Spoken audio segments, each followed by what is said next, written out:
लेकिन भगवान की कथा के नियम है कि भगवान की कथा में जो आपको कथा सुनाने वाले गुरुजी हैं ना, वक्ता जी हैं, महाराज जी हैं, उनके आने से पहले आपने पधारना है।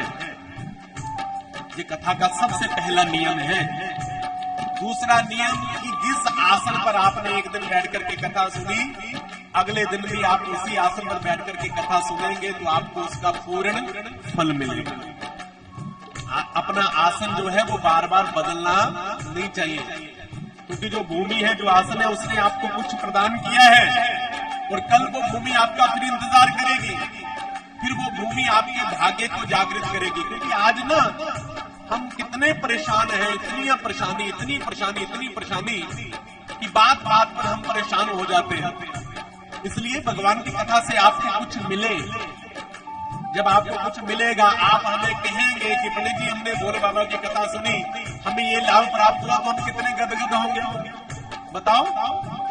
हमने आपको पहले भी कथाएं सुनाई, आपसे कभी किसी से कुछ मांगा बताओ कि हमें महाराज इतने दक्षिणा दो, हम तो इतने पैसे लेते हैं कथा सुनाने के, आपको इतने पैसे देने। लेकिन फिर भी जो कथा कहने वाला व्यक्ति होता है, उसकी सबसे बड़ी दक्षिणा ये होती है, जैसे आप मातृशक्ति हमें इतने प्यार से देख रही है ना। कल मैं यहाँ से निकल रहा था तो आप कह रही थी कि पंडित जी बड़ा आनंद आ रहा है ना। तो वही दक्षिणा होती है सबसे बड़ी, कि वक्ता गदगद हो जाए कि महाराज हमारी बात कोई गंभीरता से सुन रहा है, समझ रहा है।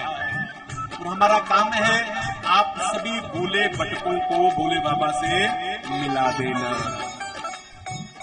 बहुत से ऐसे गीत हैं महाराज, अगर उन गीतों को हम दुनियादारी को छोड़ करके भगवान से जोड़ करके सुने तो फिर गीत थोड़ी नहीं, फिर वो भजन हो जाते हैं।